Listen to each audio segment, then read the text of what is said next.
Hello നമസ്കാരം എല്ലാ എൻ്റെ പ്രിയപ്പെട്ട ഉദ്യോഗാർത്ഥികൾക്ക് M7 ലേണിങ്ങിൻ്റെ ഇന്നത്തെ സെഷനിലേക്ക് സ്വാഗതം. ഞാൻ നിങ്ങളുടെ സ്വന്തം അമൽ സാറാണ് കേട്ടോ. എടാ മക്കളെ, നമ്മൾ ഇന്ന് ഡിസ്കസ് ചെയ്യാൻ പോകുന്ന കഴിഞ്ഞ കുറച്ച് പരീക്ഷകളിൽ, അതായത് ഒന്ന് രണ്ട് പരീക്ഷകളിൽ SSCRT ടോപ്പിക്കിൽ നിന്നും SSCRT കണ്ടന്റിൽ നിന്നും ചോദിച്ചിട്ടുള്ള ചോദ്യങ്ങളാണ് നമ്മൾ ഇന്ന് ഡിസ്കസ് ചെയ്യാൻ പോകുന്നത്. അപ്പോൾ ആദ്യത്തെ ചോദ്യം ഇതാണ്: ചോർച്ച സിദ്ധാന്തം അവതരിപ്പിച്ച സ്വാതന്ത്ര്യ സമര സേനാനി ആര്? R.C. ദത്ത്, ബാലഗംഗാധര തിലക്, ദാദാഭായ് നവറോജി, മദൻ മോഹൻ മാളവ്യ. ഇത് സ്ഥിരമായിട്ട് ചോദിക്കുന്ന ഒരു ചോദ്യമാണ്, നമുക്കെല്ലാവർക്കും അറിയുന്നതുമാണ്. പക്ഷേ ഇതിനെപ്പറ്റി വളരെ ഡീറ്റെയിൽ ആയിട്ട് എവിടെ SSCRT ക്ലാസ്സിൽ ഏത് ചാപ്റ്ററിൽ ഏത് ഭാഗത്ത് കിടന്നിട്ടുണ്ടെന്നാണ് ഞാൻ നിങ്ങളോട് ഇന്ന് പറയാൻ പോകുന്നത്. നമ്മുടെ 8ാം ക്ലാസ് ഉണ്ടല്ലോ, 8ാം ക്ലാസ്സിൽ 2ാമത്തെ ചാപ്റ്ററിൽ ദാദാഭായ് നവറോജിയെ പറ്റി വളരെ നല്ല ഡിസ്ക്രൈബ് ചെയ്തിട്ടുള്ള ഒരു ഭാഗം കൊടുത്തിട്ടുണ്ട്. അതായത് ഇന്ത്യയുടെ വന്ധ്യവയോധികൻ എന്നറിയപ്പെടുന്ന ആരാണ്? ദാദാഭായ് നവറോജിയാണ്. ഇന്ത്യയുടെ വന്ധ്യവയോധികൻ എന്നറിയപ്പെടുന്നത് ദാദാഭായ് നവറോജിയാണ്. അതുപോലെ തന്നെ അദ്ദേഹത്തിൻ്റെ പുസ്തകമാണ് പോവർട്ടി ആൻഡ് അൺബ്രിട്ടീഷ് rule in India. Poverty and അൺബ്രിട്ടീഷ് റൂൾ ഇൻ ഇന്ത്യ എന്ന് പറയുന്ന പുസ്തകം എഴുതിയത് ദാദാഭായ് നവറോജിയാണ്. അപ്പം ദാദാഭായ് നവറോജിയുടെ 2 ഫാക്ടേഴ്സ് നമ്മളിപ്പോൾ പഠിച്ചു. എന്തെല്ലാമാണ്? ഇന്ത്യയുടെ വന്ധ്യവയോധികൻ എന്ന് പഠിച്ചു, അദ്ദേഹത്തിൻ്റെ പുസ്തകമാണ് ദ പോവർട്ടി ആൻഡ് അൺബ്രിട്ടീഷ് റൂൾ ഇൻ ഇന്ത്യ. അതുപോലെ തന്നെ ഇന്ത്യയുടെ സമ്പത്ത്, ബ്രിട്ടീഷുകാർ ഇന്ത്യയുടെ സമ്പത്ത് ചോർത്തിക്കൊണ്ട് പോകുന്നതിനെ പറ്റി അദ്ദേഹം കൊണ്ടുവന്ന നിരീക്ഷണ സിദ്ധാന്തമാണ് ചോർച്ചാ സിദ്ധാന്തം എന്ന് പറയുന്നത്. എന്താണ് ചോർച്ചാ സിദ്ധാന്തം? ആ ചോർച്ചാ സിദ്ധാന്തമാണ് നമുക്ക് ചോദ്യമായിട്ട് വന്നിട്ടുള്ളത്. ചോർച്ചാ സിദ്ധാന്തം അവതരിപ്പിച്ച സ്വാതന്ത്ര്യ സമര സേനാനി. അതായത് നമ്മൾ ഇനി വരാൻ പോകുന്ന പരീക്ഷകളുടെ എല്ലാം SSCRTയുടെ സോഴ്സ് അങ്ങ് ലീക്ക് ചെയ്യാൻ പോവുകയാണ്. അപ്പോൾ ഫസ്റ്റ് സോഴ്സാണ് നമ്മൾ ഇങ്ങനെ എടുത്തു. എവിടെ നിന്നാണ്? 8ാം ക്ലാസ്സിലെ ചാപ്റ്ററിൽ നിന്നാണ് നേരെ സോഴ്സ് വന്നിട്ടുള്ളത്. നമ്മളതിങ്ങ് തൂക്കിയെടുത്തു അല്ലേ. ചോർച്ചാ സിദ്ധാന്തം അവതരിപ്പിച്ച സ്വാതന്ത്ര്യ സമര സേനാനി ദാദാഭായ് നവറോജി. ആരാണ്? ദാദാഭായ് നവറോജിയാണ്. സെറ്റാണല്ലോ. 8ാം ക്ലാസ്സിൽ നിന്ന് ചോദിച്ചാണ്. അതിൽ പറയുന്ന 2-3 ഫാക്ടേഴ്സാണ്: ഇന്ത്യയുടെ വന്ധ്യവയോധികൻ, പോവർട്ടി ആൻഡ് അൺബ്രിട്ടീഷ് റൂൾ ഇൻ ഇന്ത്യ, അതുപോലെ തന്നെ ചോർച്ചാ സിദ്ധാന്തം. എന്നിവയെല്ലാം ആരുടെ സംഭാവനയാണ്?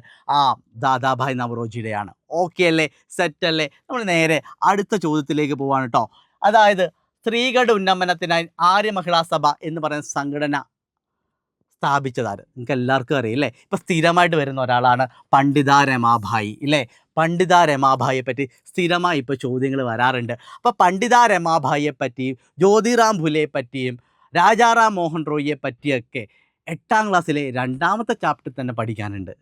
8ാം ക്ലാസ്സിലെ 2ാമത്തെ ചാപ്റ്റർ ഇവരെ പറ്റി വളരെ ഡീറ്റെയിൽ ആയിട്ട് മക്കളെ പഠിക്കാനുണ്ട്. അപ്പോൾ അതുകൊണ്ട് തന്നെ നമുക്ക് ഒരു 10th ലെവൽ അല്ലെ ഒരു +2 ലെവൽ പരീക്ഷയ്ക്ക് ഇത് വളരെ ഇമ്പോർട്ടൻ്റ് ആണ്. സാമൂഹ്യ പരിഷ്കരണ രംഗത്ത് സ്ത്രീ സാന്നിധ്യമായിരുന്നു ആര്? പണ്ഡിത രമാഭായ്. അതായത് സ്ത്രീ സാന്നിധ്യമായിരുന്നു ആര്? പണ്ഡിത രമാഭായ്. അതുപോലെ തന്നെ അവരുടെ സ്വദേശം എന്ന് പറയുന്നത് കർണാടക സ്വദേശിയാണ്. അതുപോലെ സംസ്കൃതം, മറാത്തി, ബംഗാളി എന്നീ ഭാഷകളിൽ ഇവർക്ക് അറിവുകൾ ഉണ്ടായിരുന്നു. അപ്പോൾ സാമൂഹിക പരിഷ്കരണ രംഗത്തെ സ്ത്രീ സാന്നിധ്യം. 2ാമത്തത് അവരുടെ ഏറ്റവും വലിയൊരു പ്രത്യേകത കർണാടക സ്വദേശിയാണ്. വിവിധ ഭാഷകൾ കൈകാര്യം ചെയ്യാനുള്ള അറിവ് അവർക്കുണ്ട്. സംസ്കൃതമാകട്ടെ, മറാത്തി ആകട്ടെ, ബംഗാളി ആകട്ടെ എന്നീ ഭാഷകൾ അവർ സ്വായത്തമാക്കി. അതുപോലെ തന്നെ സംസ്കൃത സാഹിത്യത്തിലുള്ള അവരുടെ അവഗാഹം പരിഗണിപ്പിച്ച് അവരെ കൽക്കത്ത സർവകലാശാല അധ്യാപകരാണ് പണ്ഡിത എന്ന് പറഞ്ഞ ബഹുമതി നൽകി ആദരിച്ചത്. അപ്പം അവരുടെ നമ്മുടെ രമാഭായിയുടെ സംസ്കൃത ഭാഷയിലുള്ള ആ അറിവിനെ, അഗാധമായിട്ടുള്ള ആ അറിവിനെയാണ് കൽക്കട്ട സർവകലാശാലയിലെ അധ്യാപകർ രമാഭായിയെ പണ്ഡിത എന്ന് പറയുന്ന ബഹുമതി നൽകി ആദരിച്ചത്. സെറ്റല്ലേ? ഒരു പ്രസ്താവനയായിട്ട് നമുക്ക് ചോദിച്ചാലും നമുക്ക് എഴുതാൻ പറ്റും. ഒരു പ്രസ്താവനയായിട്ട് തന്നെയാണല്ലേ സംസ്കൃത സാഹിത്യത്തിലുള്ള പണ്ഡിത രമാഭായിയുടെ അവഗാഹം, അറിവുകൾ പരിഗണിച്ചുകൊണ്ട് കൽക്കത്ത സർവകലാശാലയിലെ അധ്യാപകരാണ് രമാഭായിയെ പണ്ഡിത എന്ന് പറയുന്ന ബഹുമതി നൽകി ആദരിച്ചത്. ഇനി ശൈശവ വിവാഹത്തിനെതിരെ നിലകൊണ്ടു. വിധവകളുടെ പെൺകുട്ടികളുടെ വിദ്യാഭ്യാസത്തിന് വേണ്ടി നിരവധി സ്കൂളുകൾ ആരംഭിച്ചു. ആര്യ മഹിളാ സമാജം എന്ന് പറയുന്ന സംഘടന ആരംഭിച്ചു. വിധവകളുടെ പുനരധിവാസത്തിന് ശാരദാ സദനം എന്ന് പറയുന്ന അഭയകേന്ദ്രം സ്ഥാപിച്ചു. സ്ത്രീകൾക്ക് തൊഴിൽ നൽകുന്നതിന് വേണ്ടി മുക്തി മിഷൻ എന്ന് പറയുന്ന പദ്ധതിയും ആരംഭിച്ചു. അതുപോലെ തന്നെ 89 ബോംബെ വെച്ച് നടന്ന ഇന്ത്യൻ നാഷണൽ കോൺഗ്രസിൻ്റെ സമ്മേളനത്തിലും പങ്കെടുത്തു ഇല്ലേ. രമാഭായി ബൈ ടിപ്പ് അടിപൊളി കണ്ടന്റുകളാണ് തന്നിട്ടുള്ളത്. സ്ത്രീ സാമൂഹ്യ പരിഷ്കരണ രംഗത്തെ നിറഞ്ഞ സ്ത്രീ സാന്നിധ്യമായിരുന്നു. കർണാടക സ്വദേശിയാണ്. സംസ്കൃതം, മറാത്തി, ബംഗാളി എന്നീ ഭാഷകൾ അവർക്ക് കനത്ത അവഗാഹമുണ്ടായിരുന്നു. സംസ്കൃത ഭാഷയിലെ പണ്ഡിത രമാഭായിയുടെ അവഗാഹത്തെ അറിവിനെ പ്രയോജനപ്പെടുത്തിക്കൊണ്ട് രമാഭായിക്ക് പണ്ഡിത എന്ന് പറയുന്ന ബഹുമതി നൽകി ആദരിച്ചു. പണ്ഡിത രമാഭായി ശൈശവ വിവാഹത്തിനെതിരെ നിലകൊണ്ടു. വിധവകളുടെയും സ്ത്രീകളുടെയും ഉന്നമനത്തിനായി ആര്യ മഹിളാ സമാജം എന്ന് പറയുന്ന സംഘടന അല്ലേ, ആര്യ മഹിളാ സമാജം സമാജം എന്ന് പറയുന്ന സംഘടന രൂപീകരിച്ചു. അതുപോലെ വിധവകളുടെ പുനരധിവാസത്തിനായിട്ട് ശാരദാ സദനം സ്ഥാപിച്ചു. അതുപോലെ തന്നെ സ്ത്രീകൾക്ക് തൊഴിൽ പരിശീലനം നൽകാൻ വേണ്ടി മുക്തി മിഷൻ ആരംഭിച്ചു. അതുപോലെ 89 ബോംബെയിൽ വെച്ച് നടന്ന ഇന്ത്യൻ നാഷണൽ കോൺഗ്രസിൻ്റെ സമ്മേളനത്തിൽ ആര് പങ്കെടുത്തു? പണ്ഡിത രമാഭായി പങ്കെടുത്തു. സെറ്റല്ലേ? ഓക്കെ അല്ലേ? അടുത്ത ചോദ്യത്തിലേക്ക് പോകാം. താഴെ തന്നിട്ടുള്ള സൂചനകൾ ഏത് സ്വാതന്ത്ര്യ സമരവുമായി ബന്ധപ്പെട്ടിട്ടുള്ളതാണ്? 1885 ബോംബെയിൽ ആദ്യ സമ്മേളനം. ആദ്യത്തെ അധ്യക്ഷൻ WC ബാനർജി. ജാതിമത പ്രാദേശിക ചിന്തകൾക്ക് അതീതമായി ദേശീയബോധം വളർത്തുക. മിതവാദികൾ, തീവ്രവാദികൾ എന്നിങ്ങനെ 2 ചിന്താധാരകൾ ഉടലെടുത്തു. എന്തിനെ പറ്റിയാണുള്ളത്? അത് നമുക്കറിയാം, ഇന്ത്യൻ നാഷണൽ കോൺഗ്രസിനെ പറ്റിയാണ്. ഇന്ത്യൻ നാഷണൽ കോൺഗ്രസിനെ പറ്റി ആ പുസ്തകത്തിൽ ഒരു കാര്യം പറയുന്നുണ്ട്. 1885 ഡിസംബർ 28 ആണ് ഗോകുൽദാസ് തേജ്പാൽ കോളേജിലെ വിശാലമായ മുറിയിൽ ഒരു യോഗം നടക്കുന്നു. 72ഓളം പേര് ഒത്തുകൂടിയിട്ടുണ്ട്. ഇന്ത്യയിലെ വിവിധ പ്രദേശങ്ങളിൽ നിന്നുള്ളവരാണ്. അതിൻ്റെ സംഘാടകരിൽ പ്രധാനപ്പെട്ട ഒരാൾ അലൻ ഒക്ടോവിൻ ഹ്യൂമാണ്. WC ബാനർജി എന്ന അഭിഭാഷകനായിരുന്നു അന്നത്തെ യോഗത്തിലെ അധ്യക്ഷത വഹിച്ചത്. എന്തെല്ലാം കാര്യങ്ങൾ കിട്ടി? 85 ഡിസംബർ 28 ബോംബെയിലെ ഗോകുൽദാസ് തേജ്പാൽ കോളേജിൽ വെച്ച്, സംസ്കൃത കോളേജിൽ വെച്ചിട്ട് ഈ യോഗം നടക്കുന്നു. 72 പേര് പങ്കെടുക്കുന്നു.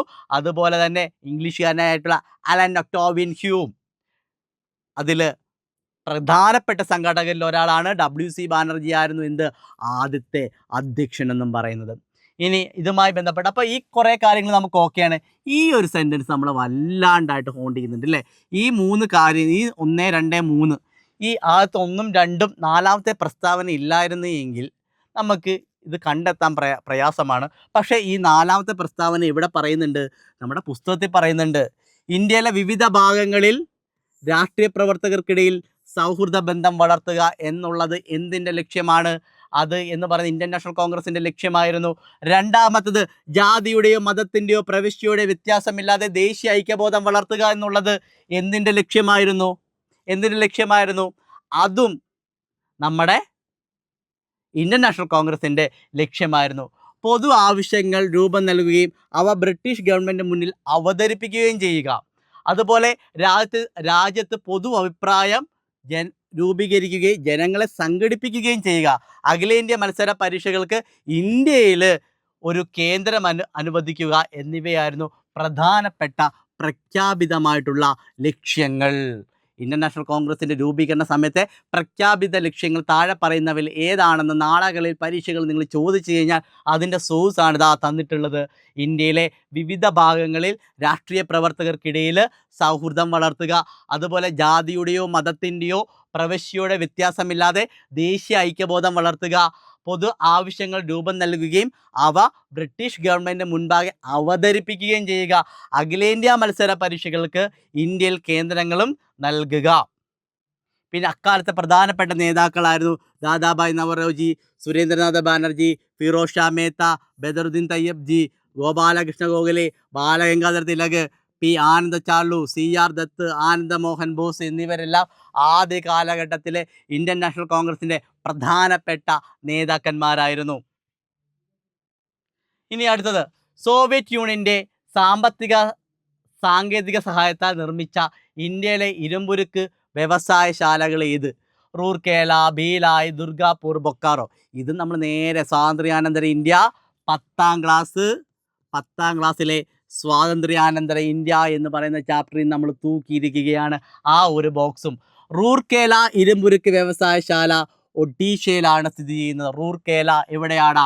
ഒഡീഷയിലാണ് സ്ഥിതി ചെയ്യുന്നത്. ഭീലായ് എവിടെയാണ്? ഛത്തീസ്ഗഡിലാണ്. ദുർഗാപൂർ പശ്ചിമ ബംഗാളിൽ. ബൊക്കാറോ സ്ഥിതി ചെയ്യുന്നത് ജാർഖണ്ഡിലുമാണ്. ബൊക്കാറോ സ്ഥിതി ചെയ്യുന്നത് എവിടെയാണ്? ജാർഖണ്ഡിലുമാണ്. ഇനി ഇതിൻ്റെ ഓരോന്നിൻ്റെ സാമ്പത്തിക സഹായം നൽകിയിട്ടുള്ള രാജ്യങ്ങൾ ഏതൊക്കെയാണെന്ന് നോക്കിക്കഴിഞ്ഞാൽ Rourkela Germany, Bhilai Soviet Union, Durgapur United Kingdom, Bokaro Soviet Union. അപ്പോൾ നോക്കി, ബൊക്കാറോയും ഭീലായുമാണ് സോവിയറ്റ് യൂണിയൻ്റെ സഹായത്തോടു കൂടി നമ്മൾ ഇവിടെ സ്ഥാപിച്ചിട്ടുള്ള ഇരുമ്പുരുക്ക് വ്യവസായ ശാലകൾ. ഇത് 10ാം ക്ലാസ്സിൽ നിന്ന് കിട്ടിയ ഒരു ചോദ്യമാണ്, 10ാം ക്ലാസ്സിൽ SSCRT നിന്ന്. അപ്പം ഇത്തരത്തിൽ ഒരുപാട് സോഴ്സുകൾ നമ്മൾ ലീക്ക് ചെയ്ത് നിങ്ങൾക്ക് തരുന്നതായിരിക്കും. ഇനി അടുത്ത ചോദ്യം നോക്കിയടാ, ആരെല്ലാമായിരുന്നു 53-ലെ കേന്ദ്ര സർക്കാർ നിയോഗിച്ച സംസ്ഥാന പുനഃസംഘടനാ കമ്മീഷനിലെ അംഗങ്ങൾ? Fasal Ali, Sardar KM Panicker, Pattabhi Sitaramayya, HN ക്രുൻസു, Fasal Ali, Sardar Vallabhbhai Patel, Sardar KM Panicker, Pattabhi Sitaramayya, Sardar Vallabhbhai Patel, Fasal Ali, Sardar KM Panikkar, HN ക്രുൻസു. ഇത് നമുക്ക് കിട്ടിയിട്ടുള്ള എവിടെ നിന്നറിയാം? ഇതും 10ാം ക്ലാസ്സിൽ സ്വാതന്ത്ര്യാനന്തര ഹിസ്റ്ററിയിൽ സ്വാതന്ത്ര്യാനന്തര ഇന്ത്യ എന്ന് പറയുന്ന പാഠഭാഗത്തു നിന്ന് കിട്ടിയൊരു കൺസെപ്റ്റാണ്. ഇവിടെ നോക്കിക്കേ, ഇവിടെ കൃത്യമായിട്ടും ആ ഭാഷാടിസ്ഥാനത്തിൽ സംസ്ഥാനങ്ങൾ രൂപീകരിക്കേണ്ടതായിട്ടുള്ളതിൻ്റെ ചരിത്ര വസ്തുതകൾ കൊടുത്തിരിക്കുകയാണ്. 1920 നാഗ്പൂർ കോൺഗ്രസ് സമ്മേളനത്തിൽ വെച്ചാണ് ആദ്യമായി ഭാഷാടിസ്ഥാനത്തിൽ കോൺഗ്രസ് കമ്മിറ്റികൾ രൂപീകരിക്കണമെന്ന് പറഞ്ഞ തീരുമാനമെടുത്തത്. അപ്പം ആദ്യമായി ഭാഷാടിസ്ഥാനത്തിൽ കോൺഗ്രസ് കമ്മിറ്റികൾ രൂപീകരിക്കണം എന്നുള്ളൊരു തീരുമാനമെടുത്തിട്ടുള്ള കോൺഗ്രസ് സമ്മേളനം 1920 നാഗ്പൂർ കോൺഗ്രസ് സമ്മേളനമാണ്. ഇനി നേരെ നോക്കിക്കേ, സംസ്ഥാന പുനഃസംഘടനയെ പറ്റി പഠിക്കാൻ വേണ്ടി SK ദർ അധ്യക്ഷനായിട്ടുള്ള 1948 ഒരു ഭാഷാ പ്രവിശ്യ കമ്മീഷൻ. അപ്പം ഭാഷാ പ്രവിശ്യ കമ്മീഷൻ ആരാ കൊണ്ടുവന്നത്? SK ദർ ആണ്. 1948 SK ദർ അധ്യക്ഷനായിട്ടുള്ള ഭാഷാ പ്രവിശ്യ കമ്മീഷൻ.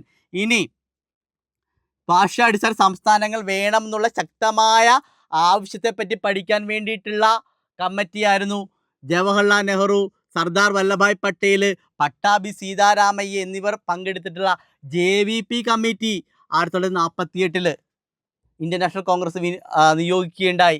പിന്നെ തെലുങ്ക് സംസാരിക്കാൻ ആഗ്രഹിക്കുന്നവർക്ക് വേണ്ടി പ്രത്യേക സംസ്ഥാനം വേണം എന്നുള്ളൊരു ആവശ്യം ഉയർന്നു വരികയും 52 ഈ ആവശ്യങ്ങൾക്ക് വേണ്ടി പോറ്റി ശ്രീരാമലു നിരാഹാര സമരം നടത്തുകയും മരണം വരിക്കുകയും ചെയ്തു. അങ്ങനെ 53 ഒക്ടോബർ 1 ആന്ധ്ര സംസ്ഥാനം നിലവിൽ വന്നു. ഇനി ജസ്റ്റിസ് ഫസൽ അലിയുടെ നേതൃത്വത്തിൽ സർദാർ KM പണിക്കർ, HN ക്രുൻസു എന്നിവർ ഉൾപ്പെടുത്തിക്കൊണ്ട് സംസ്ഥാന പുനഃസംഘടനാ കമ്മീഷനെ 1953 കേന്ദ്ര സർക്കാർ നിയോഗിക്കുകയുണ്ടായി. 56 പുനഃസംഘടനാ ബില്ല് പാർലമെൻറ്റ് പാസ്സാക്കുകയും 56 നവംബർ 1 14 ഭാഷാ സംസ്ഥാനങ്ങളും 6 കേന്ദ്രഭരണ പ്രദേശങ്ങളും നമ്മുടെ രാജ്യത്ത് രൂപീകരിക്കപ്പെട്ടു.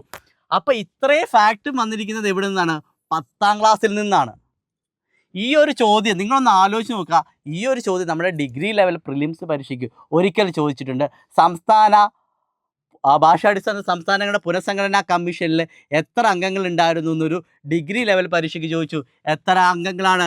Justice Fazal Ali, Sardar KM Panikkar, HN Kunzru അടക്കം 3 പേരാണുള്ളത്. ഓക്കെ അല്ലേ? അപ്പോൾ നമ്മൾ മനസ്സിലാക്കേണ്ട കാര്യം, നമ്മൾ പഠിക്കേണ്ട പല കാര്യങ്ങളുടെയും ബേസ് നമ്മുടെ SSCRT NCERT പാഠപുസ്തകങ്ങൾ ഇങ്ങനെ കിടക്കുകയാണ് അല്ലേ. അപ്പോൾ ഈ ബേസുകളെല്ലാം നമുക്ക് ഒരുക്കി സിസ്റ്റമാറ്റിക്കായിട്ട് പഠിച്ചു കഴിഞ്ഞാൽ ഇനി വരാൻ പോകുന്ന ഏതൊരു പരീക്ഷയിലായാലും ശരി നിങ്ങളുടെ വിജയം ഉറപ്പാണ്. നിങ്ങളുടെ വിജയം ഉറപ്പാക്കാൻ N7 ലേണിംഗ് ആപ്പ് നിങ്ങൾക്കൊപ്പമുണ്ട്. അപ്പോൾ ഇനി ഇതുപോലെ ഇൻഫോർമേറ്റീവായിട്ടുള്ള വീഡിയോസിന് വേണ്ടി നമ്മുടെ ചാനലിലേക്ക് വരിക, ചാനൽ സബ്സ്ക്രൈബ് ചെയ്യുക, കൂട്ടുകാരെയും കൂടെ അറിയിച്ചു.